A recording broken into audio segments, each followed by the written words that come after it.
اهلا بكم مره اخرى اعزائي المشاهدين. طبعا زي ما قلنا الموضوعات اللي هنتكلم فيها النهارده اكيد في اخبار، في معلومات، وفي نفس الوقت وجهه نظر نقديه كمان، وده هيكون مع الكاتب الصحفي والناقد الرياضي ورئيس تحرير العربيه نيوز الاستاذ ياسر التهامي. برحب بحضرتك، شرفنا منورنا، كل سنه وانت طيب ورمضان كريم ويا رب خير النهارده في الفقره دي.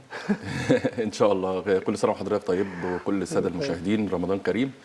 وانا عايز اقول لك بقى غير المعلومات، انا عايز اقول لك على حاجه حصلت في رمضان بمناسبه رمضان بقى وكل الناس خير ان شاء الله خير. خير. لا ده حاجه ليا. يعني حاجه فاني كده للناس تتبسط وهي بتشوفنا. والنيل الرياضه دايما مصدر للسعاده على فكره لكل الناس اللي بيشوفوها عشان المهنيه والمصداقيه، وده مش كلامي يعني كلام الناس كلها. احنا مره كنا بنلعب في دوره رمضانيه والفرقه بتاعتنا كان خلاص بنلعب قبل النهائي وخلاص هنلعب النهائي ومباراه كبيره جدا وجايبين حكم بقى درجه ثالثه وكنا لسه صغيرين وكده. المباراه خلصت الشوط الاولاني 6-0 للفريق المنافس. 6-0 دوره رمضانيه. انا بقول لك اللقطه اللي جايه بقى، خد بالك. طب ما جيتوش ولا ايه؟ ما جيناش اصلا. انا كنت بلعب لوحدي والله. ناقص البس يعني 11 شراب و11 شورت و11 تيشيرت. المهم جه الشوط الثاني بدا ثلث ساعه وخلاص والنتيجه 6-0 وخلاص. الشوط الثاني النتيجه زودوا بقت 7-0 وخلاص. انا بقى يعني عايز اديهم دفعه، اعمل ايه؟ الكره جات لي وبتاع، قمت حاطط جول. قلت لهم خلاص وفاضل الماتش فاضل له دقيقتين. قلت لهم شد حيلكم يا جماعه خلاص هنتعادل. دقيقتين. كابتن ماجد جه يا جماعه. ايوه كابتن ماجد، خلاص فاضل دقيقتين بقى. شوفوا اللقطه، فاضل دقيقتين الماتش يخلص. وبقى بدل ما 7-0 بقى 7-1. انا اللي حاطط الجون. قلت لهم يا جماعه شد حيلكم خلاص هنتعادل. الفرقه كلها وقعت من الضحك، وقعت على الارض مش قادره تقوم يعني طبعا. فدي كانت حاجه في ضمن ده انا لسه كنت هرد عليك اقول لك دلوقتي طب دي حصلت يا خوان. دي بقى حاجات رمضان اللي حصلت في الدوره الرمضانيه. وساعتها بقى اللقطه دي كل ما افتكرها في رمضان طبعا. ما خلاص بس كبرنا بقى خلاص على الموضوع ده. طيب. وحضرتك طيب وكل الساده المشاهدين بخير وسعاده. طيب خليني مغلوب جميع المباريات على ارضه. ما عندوش اي فرصه. رصيده صفر.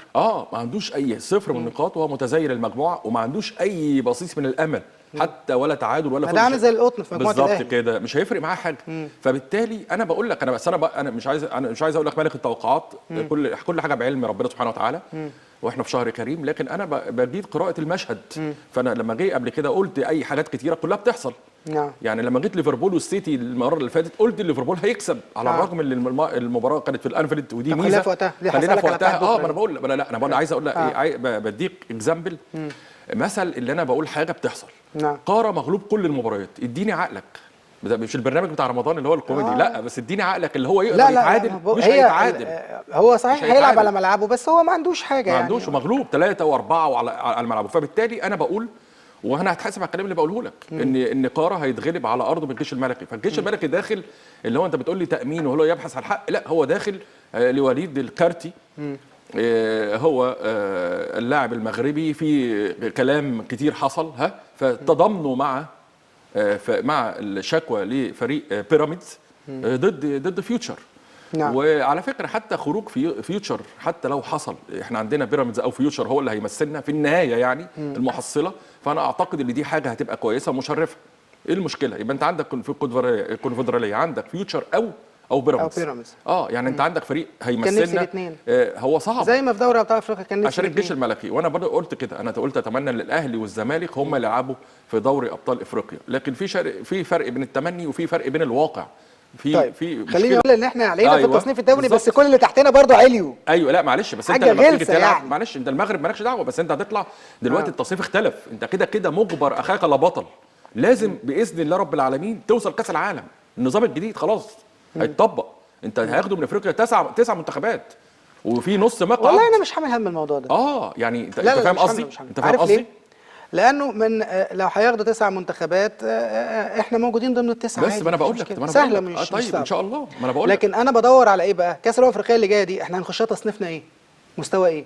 اول ولا تاني؟ لا احنا لغايه دلوقتي احنا تاني. احنا السادس. يعني التاني. السادس يعني. هل احنا هنخشها كده مستوى تاني ولا اول؟ لا لو هنخش في المستوى اللي احنا بنقوله احنا اول. مستوى اول. طبعا. يعني مش هلاقي مثلا مجموعه على راسها مش عارف كوت ديفوار وانا لا انت عمرك ما هتقع مع كوت ديفوار او السنغال ولا نيجيريا ولا السنغال ولا الكاميرون. مش هتقع معاهم ولا الجزائر ولا المغرب. مش عمرك ما هتقع معاهم خلاص. انت مش هتقع لان انت تصنيف اول. هم بيبقوا كام مجموعه؟ 6 مجموعات. يبقى 6 مجموعات. 6 مجموعات صح. 4 في 6 ب 24. 4 في 6 24. 24 صح كده مظبوط. واحنا السادس. النظام ده يعني احنا على راس مجموعه. على فكره النظام ده اتعمل من بدايه مصر. من بطوله كاس الامم الافريقيه اللي نظمتها مصر تم زياده عدد ل 24. لو تفتكر اللي احنا نظمناها في 3 شهور، البطوله اللي احنا طلعنا فيها للاسف قدام جنوب افريقيا 24 منتخب؟ اول بطوله. لا ده كانت اعتقد 98. انا كنت جبت احصائيه لا 24 منتخب اللي احنا نظمناها كانت اول بدايه لينا لزياده العدد في 3 شهور.